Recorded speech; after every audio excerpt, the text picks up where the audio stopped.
Salut! Aujourd'hui, on va voir une review sur les hamacs Ticket to the Moon. Vous êtes nombreux à me demander qu'est-ce que c'est mon hamac dans mes vidéos de bivouac, de bushcraft et tout. Donc en fait, aujourd'hui, je vais vous les présenter. Et par la suite, je présenterai une série de vidéos review sur du matos Ticket to the Moon, comme la chaise hamac, la moon chair, le tarp, aussi la moustiquaire, le frisbee et la serviette de plage. Donc là, ce qu'on peut voir, c'est qu'il existe différentes sortes de hamacs, différents styles. On a une banane ici qui est en fait une forme de lune. Donc Ticket to the Moon, pour ceux qui ne parlent pas bien anglais, ça veut dire un ticket pour la lune. Et tout simplement, en fait, c'est l'idée de base, c'est qu'un ticket pour la lune, c'est en fait comme si on nous donnait quelque chose pour nous endormir facilement. En fait, ça va nous amener au pays des rêves. Donc c'est vraiment l'idée de base de ce nom-là qui donne très bien. Donc il existe plusieurs formes de pochettes, soit la pochette en forme de lune, donc, soit la pochette ici plus traditionnelle.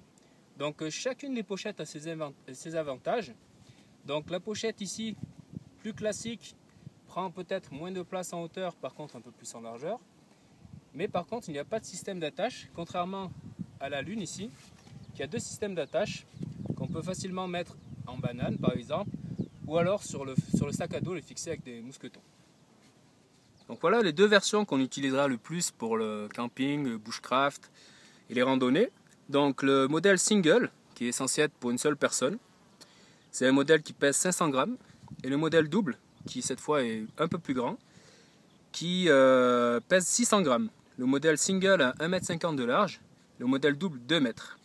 Donc personnellement pour les bivouacs, je préfère le double, parce qu'avec 2 mètres de large, on peut plus facilement se mettre en diagonale comme on le verra par la suite.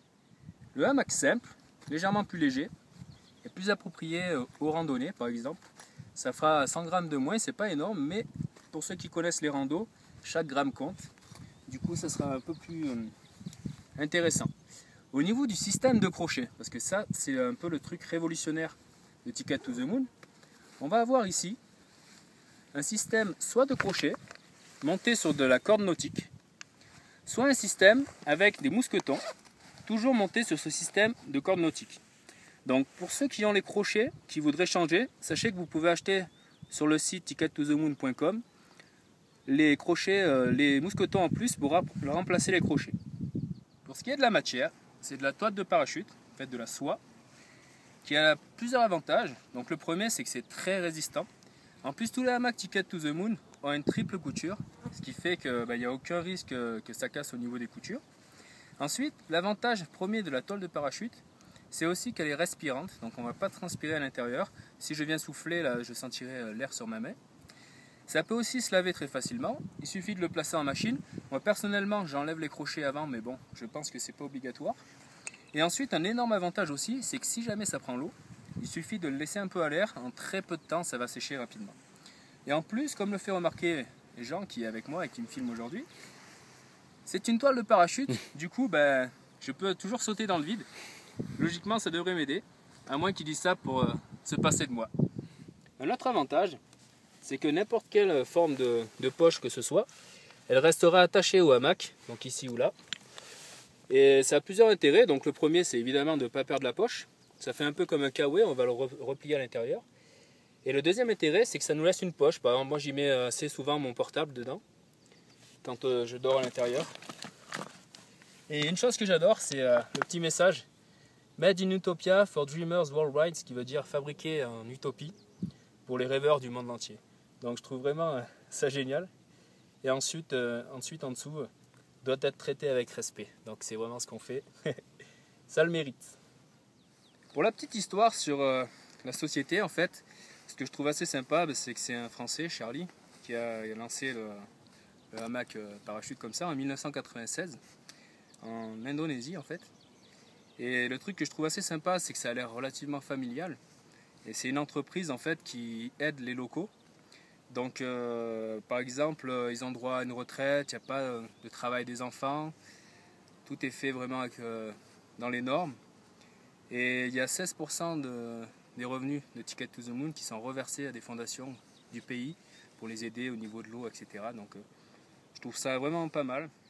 Alors pour accrocher tous ces hamacs, un des autres intérêts qu'il y a avec les crochets ou les mousquetons, c'est qu'en fait on utilise un système de corde à nœud. Donc on peut acheter différentes cordes à nœud chez Ticket to the Moon. Donc soit une corde à nœud classique, soit un Tree Friendly Straps. En fait la différence qu'il y a, c'est qu'à un endroit il va y avoir un peu de sangle qui va protéger l'écorce de l'arbre. Donc que ce soit avec la sangle ou sans, la corde qui est ici, c'est de la corde nautique. Donc l'intérêt de la corde nautique, c'est qu'évidemment c'est très résistant, mais surtout c'est pas du tout élastique. Donc quand on va se placer dans son hamac, on va pas venir descendre plus bas qu'on avait prévu. Et c'est aussi un des autres avantages que présente le crochet qu'il y a, qu'on a vu tout à l'heure, avec aussi sa corde nautique. Donc on viendra le placer comme on verra tout à l'heure à l'intérieur, et ni le hamac avec son bout, ni les cordes ne bougeront. Voilà, l'intérêt de ce modèle-là, c'est la sangle, qui protégera un peu plus l'écorce des arbres, et qui aussi protégera la corde des rochers si on l'installe en montagne. Tout à l'heure, je vous ai parlé qu'il était très simple d'attacher son hamac. On va le constater ici. Donc j'ai attaché un premier arbre. Ensuite ici, je fais le tour avec la ficelle du deuxième arbre. Je viens passer ici à l'intérieur du trou. Et là, il me reste donc ma corde à nœud. Je viens serrer la ficelle autour. Donc dans l'idéal, ce qu'on préconise nous qui faisons du bushcraft, pour vraiment dormir, c'est d'avoir à peu près 4 pas entre les arbres. Voilà, pas tout le monde fait ma taille, mais en gros c'est à peu près 4 pas. Ensuite, ce qui est bien, c'est d'avoir les deux crochets à la même hauteur. Donc par exemple ici, on va venir le redescendre un tout petit peu.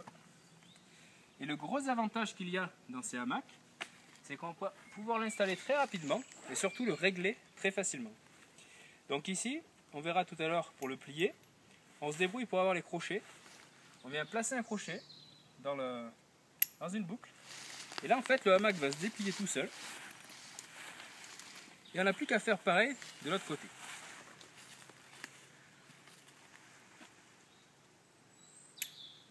Donc par exemple ici, j'ai le fil qui se balade. Ce que je peux faire, c'est recréer un nœud ici si je veux que ce soit un peu plus serré.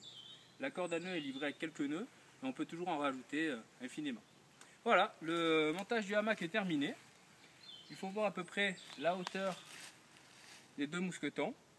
Et ensuite, on pourra s'installer tranquillement dedans. Pour la facilité de réglage, on peut voir par exemple ici que mon mousqueton est un petit peu trop haut. Il suffit de le décaler et de l'installer à côté. Donc là, j'ai mon installation terminée. Il faut venir s'asseoir dans son hamac. Et ensuite, on va basculer sur le dos pour venir placer les pieds. Donc il est conseillé de monter sans chaussures, mais comme c'est mes grosses chaussures de montagne, je vais les garder. Ensuite ici, c'est ce dont je vous parlais tout à l'heure. Ce qui est très agréable avec un hamac double, c'est qu'on peut se placer aisément en travers. Le fait de dormir comme ça, à la brésilienne, ça va placer le dos et les jambes à peu près sur la même hauteur. Donc ça va nous permettre de dormir beaucoup mieux que si on était dans l'axe ici, notamment avec un hamac trop petit qui comprimerait les épaules. Donc là, c'est le hamac double. On a vraiment la place à l'intérieur. Donc pourquoi gêner?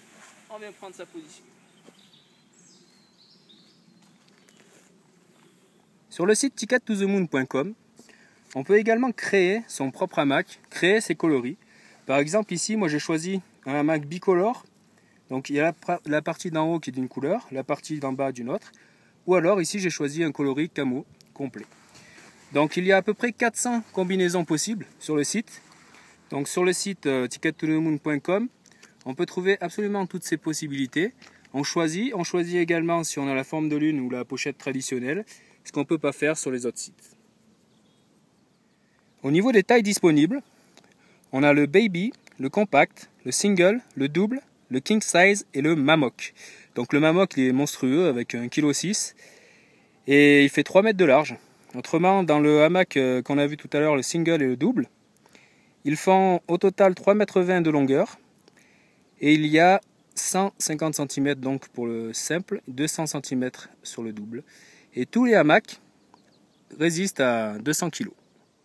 Donc le gros avantage qui m'a fait basculer très rapidement vers Ticket to the Moon, c'est qu'au bout ici il n'y a pas plein de ficelles. Et en fait ces ficelles qui sont sur la majorité des autres hamacs s'emmêlent dans le sac, donc on passe déjà 1 heure à tout démêler. Quand on l'installe, il faut tout remettre comme il faut. Et en plus au bout, il faudra faire un système de nœuds. Alors qu'ici en fait il n'y a pas de nœud à faire. Même pour quelqu'un qui maîtrise aucun nœud, à part faire un nœud de plein point là-dessus, ce qui est vraiment très simple, il n'y a absolument rien à faire. Pour le rangement, c'est très simple. On vient le décrocher au bout. Donc moi ce que j'aime faire, c'est le garder ici sur l'épaule pour pouvoir le ranger dans la pochette. Donc dans ce type de pochette, il faut aller chercher bien le bord ici. Autrement, il n'y aura pas assez de place. Et c'est une pochette qui est équipée d'une fermeture éclair, contrairement à l'autre modèle qu'on verra tout à l'heure. Et l'idée, que ce soit sur l'un ou sur l'autre, c'est de venir terminer par les crochets ou par les mousquetons, pour pouvoir, comme je l'ai fait tout à l'heure, directement le sortir à partir des mousquetons, ce qui facilite la tâche pour l'installation et fait gagner du temps.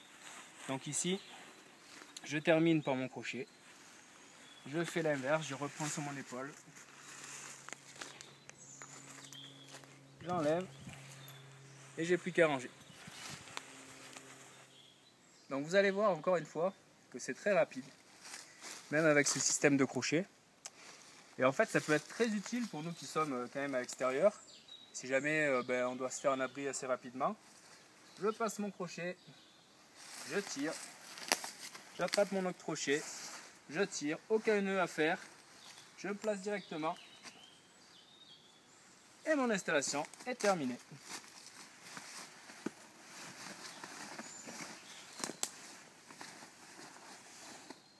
Pareil que sur l'autre modèle à mousqueton, mais encore plus facile ici, vu la forme de la poche. Je bourre tout à l'intérieur, en terminant bien entendu par mon crochet. Je fais pareil de l'autre côté, en terminant également par mon crochet. Donc c'est un système, c'est un petit peu moins esthétique, mais c'est tout aussi efficace. Donc petit rappel, on peut avoir soit la pochette en forme de lune, soit en classique. Ensuite, pour ranger les ficelles, rien de plus simple. Je fais chemin inverse, je récupère, il ne restera plus qu'à plier et à mettre dans son petit sac. Voilà, on a bien passé en revue les qualités de notre hamac Ticket to the Moon. D'une manière générale, dormir en hamac c'est très avantageux puisque ça crée un petit balancement qui berce, ça isole du sol. Ça permet également de dormir en dévers ou sur un sol complètement pourri, avec de la boue, de la terre, de la neige. Donc beaucoup d'avantages à ça.